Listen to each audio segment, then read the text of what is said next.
எங்காலும் மீசியை முறிக்கிட்டு உட்காருவான். அது பேரறிஞர் அண்ணாவும் கலைஞரும் திமுகவும் இந்த நாட்டாள. இன்னும் மோடி வரப்போறார், ஏப்ரல் மாசத்திலிருந்து வரப்போறார். ஏற்கனவே பார்லிமெண்ட் எலெக்ஷன் முன்னாடி 8 முறை வந்தார். ஆரம்பிக்கிறார், நல்ல நாள் பார்த்து அநேகமா ஏப்ரல் 14 தான் ஆரம்பிப்பாருன்னு நினைக்கிறேன். ராமேஸ்வரத்திலிருந்து ஆரம்பிக்கிறார். போன முறை கூட அங்கிருந்து ஆரம்பிச்சார். என்ன ஆனார் ஆக அதே ராமேஸ்வரம் பாலம் திறப்பதுக்கு நீ பேப்பர்ல பார்த்தேன். வரப்போறார்.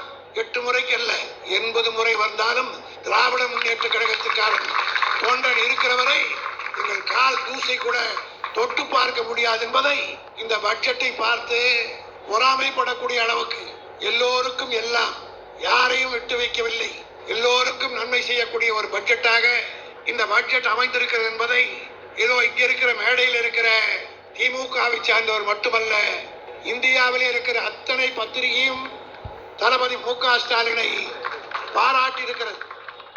இந்து பத்திரிகை, Times of India, Indian Express, Deccan Chronicle, Economic Times, இப்படி பல பத்திரிகைகளும் எழுதி காட்டியிருக்கிறது. இதை படிக்கிற போது என்னுடைய நினைவெல்லாம் 1967 அண்ணா அவர்கள் முதலிலே பொறுப்பேற்று பட்ஜெட்டை சமர்ப்பித்தார்கள். இன்றைக்கு இருக்கிற தலைமுறைக்கு தெரியாது, அண்ணா முதலமைச்சரான போது தமிழ்நாட்டிலே உணவு பஞ்சம், ரேஷன் அரிசியே கிடையாது, எலிக்கறியை சாப்பிடு என்று சொன்னார்கள். ஒரு படி அரிசி கிடைப்பதற்கு அவ்வளவு கடினமான காலம். நாங்கள் எல்லாம் அதை பார்த்தவர்கள். இன்றைக்கு இருக்கக்கூடிய தலைமுறைக்கு அது தெரியாது. ஒரு 70-80 வயதில் இருக்கக்கூடிய எங்களுடைய வயதை ஒத்திருக்கக்கூடியவருக்கு தான் அந்த நிலை தெரியும். தமிழ்நாட்டிலே உணவு பஞ்சம் தலைவிரித்து ஆடியது. அந்த நேரத்தில் தான் அண்ணா ஆட்சி பொறுப்பை ஏற்றுக்கொண்டார். அண்ணா ஆட்சி பொறுப்பை ஏற்றுக்கொண்டவுடன் தேர்தல் நேரத்திலே வாக்குறுதி சொன்னார், திமுகவுக்கு ஓட்டு போட்டால் நாங்கள் ஆட்சிக்கு வந்தவுடன் ரூபாய்க்கு படியரிசி கொடுப்போம், 3 கடி கொடுப்பது எங்களுடைய லட்சியம், ரூபாய்க்கு 3 படி கொடுக்க வேண்டும். இப்போ கிலோ, அப்பெல்லாம் படி, 3 படி கொடுப்போம் என்று சொல்லி 3 படி லட்சியம், 1 படி நிச்சயம் என்று அண்ணா சொன்னார்.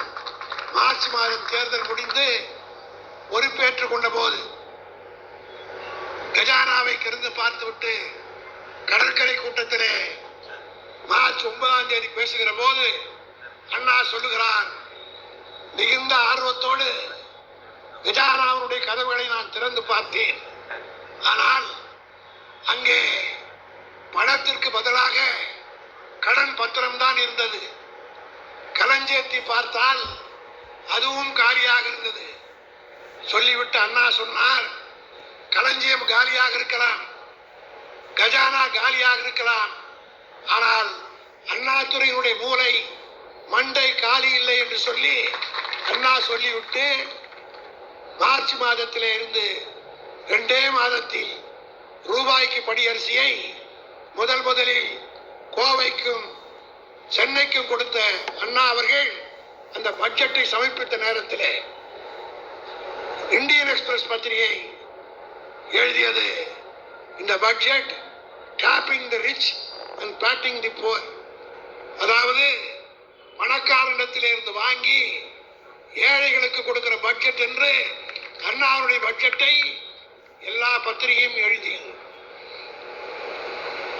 அதற்கு பின்னால் இன்றைக்கு மனம் திறந்து சொல்கிறேன், நம்முடைய தளபதி மு.க. ஸ்டாலினுடைய பட்ஜெட்டை தான் அண்ணா பட்ஜெட்டை பாராட்டியதை போல எல்லா பத்திரிகையும் பாராட்டி எழுதியிருக்கிறது.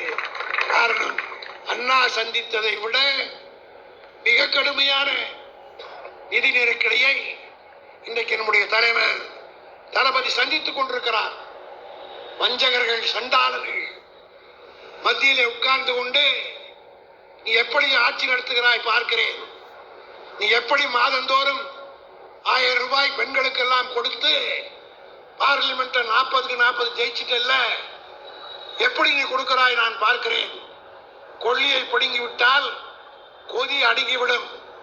ஆகவே நீ அறிவிக்கிற எல்லா திட்டத்தையும் சட்டமன்ற தேர்தலுக்கு முன்னாக முடக்கி விடுகிறேன் என்று மோடியும் அமித்ஷாவும், நம்ம ஊர்ல இருந்து ஒரு அம்மா போயிருக்கு, நிர்மலா சீதாராமன், இது அறுத்துட்ட கோழி மாதிரி சொல்லுது. ரொம்ப நேற்று கூட இங்கே பேசிவிட்டு போயிருக்கிறார்கள் அந்த அம்மையார் அவர்கள். அதற்கு பின்னாலே நான் வருகிறேன். எல்லோரும் சேர்ந்து நம்மை பழிவாங்கலாம் என்று நினைத்தார்கள். ஆனால் தளபதி மு.க. ஸ்டாலின் அவர்கள் சட்டமன்றத்திலே தெளிவாக சொன்னார், நீங்க பணம் கல்விக்காக பணத்தை கொடுக்க மறுத்தாலும் பரவாயில்லை, இந்தியா பூராவிலும் மோடி எவ்வளவு தெரியுமா கல்விக்கு கொடுக்கிறார்? 78,000 கோடி. இந்தியாவுடைய பட்ஜெட்டில